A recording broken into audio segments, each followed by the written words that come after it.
Assalamualaikum warahmatullahi ta'ala wabarakatuhu and good afternoon to each and everyone. I'm Bansil by Mardea and this afternoon I'll be discussing the online communication of learning or social networking. But before that, have you all seen these pictures or apps before? I'm sure most of you use them every day. What do you think? Is that networking? Alright. Yeah, it's networking. So, when we say online communication for learning or social networking, it means building connection or relationship with other people. So, networking happens everywhere sa school, sa workplace, or even sa online. For example, may pinag-group activity si ma'am. Of course, so grupo kayo niyan. So, kailangan yung magtulungan. So, may taga-research, may taga-layout, and may taga-presentation. Now, while nagtutulungan kayo, natututo kayong makipag-communicate at makapag-adjust sa iba. That's the already network kasi you're building trust, teamwork, and connection with your classmates. At kapag dumating yung araw or may pinagawa again sa inyo si teacher, mas madali na kayong magkasundo kasi may pinagsamahan or may band na kayo. So, networking sa school is not just about making friends. It's about meaningful relationship na makakatulong sa'yo sa academically, emotionally, and even professionally in the future. So, through networking, natututo tayong makipag-communicate at I mean, makipag-cooperate at mag-share ng knowledge at magtulungan bilang isang learning community. At ang pinakamahalaga, networking teaches us respect, communication, and teamwork. So let's proceed to the social networking platforms. Ang social networking platforms is ito yung mga website or apps na ginagamit natin para makipag-communicate to other people like Facebook, Twitter, Instagram, and many more. Ang maganda dito, social media allows both public and private communication. Kapag public, pwede kang mag-post para makita ng lahat. And kapag naman private, you can send direct message or chat personally. For example, kapag gusto mong i-announce na may upcoming school event, sa Facebook group ka magpo-post. Pero kapag naman gusto mo makipag-chat sa kaklase mo tungkol sa assignment, sa messenger mo siya in the message or private. So, social networking platforms make it easier for us to communicate, share, and build relationship kahit nasa layo ka. So, let's proceed to the Facebook. Facebook was created in 2004 by Mark Zuckerberg. Mark it is one of the biggest or most popular social media networking sites today. So dito sa Facebook, pwede tayong mag-post ng pictures, videos, stories, o thoughts. Pwede rin tayong mag-comment, mag-react, or makipag-chat sa mga friends natin. But remember, Facebook is not just for fun. Ginagamit din siya for education, business, and communication. For example, sa school, may mga group chat tayo, di ba? For announcement. And di ba, may mga page din si teachers na kung saan doon tayo magpo-post kapag may videos na kailangan i-post doon. Sa business naman, ginagamit ito siya ng seller para magbenta ng products online. So, Facebook connects people in many ways, from friendship to learning to business. It's social tool that made world smaller or more connected. Why? Kasi 'di ba halimbawa nasa malayo tayo and then may friends tayo sa ibang bansa. And then parang through online or through Facebook, kapag nagme-message tayo sa kanya, is parang nasa tabi rin natin siya. So, parang nagiging small world lang ang Facebook kasi nga through Facebook is nakakausap natin sila directly, 'di ba? Next is Twitter or X. Diba X na siya ngayon? So, Twitter is known for its short posts called tweets. 'Di ba?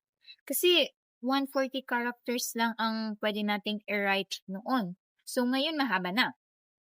Ang purpose nito ay para sa real-time updates. Mabilis kumalat ang news, trends, or opinion. For example, kapag may bagyo or big news, una mong makikita sa Twitter, uh, ay parang agad-agad tayong update kasi nga mabilis kumalat ang news sa Twitter. So, si Twitter is ginagamit din ito ng mga celebrities, politician, or even us, di ba? Ang Twitter teaches us how to express ideas clearly and quickly. It's about being informative, direct, and updated. LinkedIn is a professional networking site, meaning hindi tulad ng Facebook na pang fun lang. Dito, ginagamit siya ng mga professional graduates at employee. Pwede kang gumawa ng profile na parang resume mo. Doon mo ilalagay ang mga achievements, skills, and work experience mo. Example, kung mag apply ka sa isang company, pwede nilang makita ang profile mo sa LinkedIn. Parang online portfolio mo siya. So, LinkedIn builds your professional image. So, Google Plus was Google's version of a social network, launched in 2011. It had unique feature called circles, kung saan pwede mong i-group ang mga contacts mo like friends, family, or classmates. At pumili kung sino lang makakakita ng mga post mo. So, example, kung gusto mong mag-share ng photo mo, pero parang sa family mo. So, ilalagay mo sila sa family circle. Although Google Plus was shut down in 2019. So, parang natutunan natin dito ang concept ng controlled sharing na hindi lahat ng post dapat public. Always be mindful of privacy sa social media. Hindi lahat ng bagay kailangan i-post. YouTube is a video sharing platform created in 2005. Dito, pwede kang mag-upload, mag-comment sa videos pero hindi lang siya pang-entertain, pang-learning din siya. 'Di ba may YouTube, 'di ba sa YouTube kapag may gusto tayong matutunan, nagse-search tayo sa YouTube. For example, yung PowerPoint or even sa pagsayaw, gusto natin sila matutunan, 'di ba? So andun lahat sa YouTube. Ginagamit din ito ng mga teachers for online lessons at mga bloggers to share their experience and opinions sa YouTube. So YouTube, both educational and entertaining. So next is Pinterest. Pinterest is a creative platform where you can collect and save ideas through pins. Parang online bulletin board siya na kung saan pwede kang maghanap ng inspiration for art, fashion, or home design. Or even school projects. Example, kung may poster making contest kayo, maghahanap ka ng poster ideas sa Pinterest and makikita mo ang iba't ibang design na pwede mong gayahin or palawakin pa. So Pinterest helps you visualize creativity and organize your interest in one place. So kay Instagram naman tayo. Instagram focuses on photos, videos, or it is platform where users express themselves through pictures, captions, and filter. For example, nag-post ka ng class pictures ninyo with a caption na best class ever. Simple pero meaningful. The Instagram visual storytelling and focus yourselves, your story through image. Ngayon, ginagamit na rin siya ng mga business and influencers for marketing. So, Instagram shows us how visualize connect people emotionally and creatively. Tumblr. Tumblr is a mix of vlogging and social networking. Pwede kang mag-post ng text, quotes, photos, videos, at links. Parang online diary dito. Mas expensive lang ang mga users kasi they can design their own blogs and share personal thoughts. Example, kung mahilig kang magsulat ng poems or mag-reflect, pwede mong i-post sa Tumblr. It's place for creativity and self-expression. So next is MySpace. MySpace naman is before pa man si Facebook or before became famous, or before Facebook famous, there was MySpace. It was one of the earliest social networking sites popular in the early 20s, especially among music lovers. Dito pwede kang mag-share ng song logs, photos, and customize your profile with your favorite music. Parang Facebook noon, pero mas artistic at musical nga lang. So, I think maganda si MySpace before.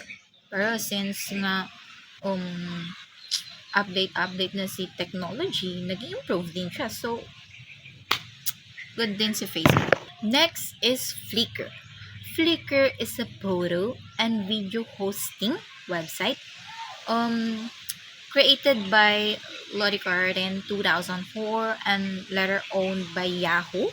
It provides a large space online for users to store, organize, and share photos. Example, kung photographer ka at gusto mong ipakita ang portfolio mo, pwede mong i-upload lahat ng pictures mo sa Flickr.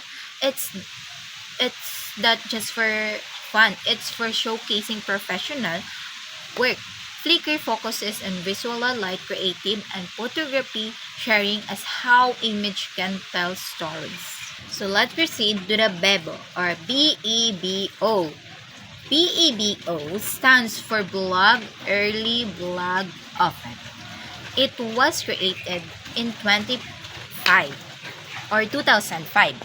to encourage people to blog or share their thoughts frequently. Dito, users can write short blogs about their lives, interests, or experience. Example, pwede kang mag-post tungkol sa first day of school or sa intramurals experience mo.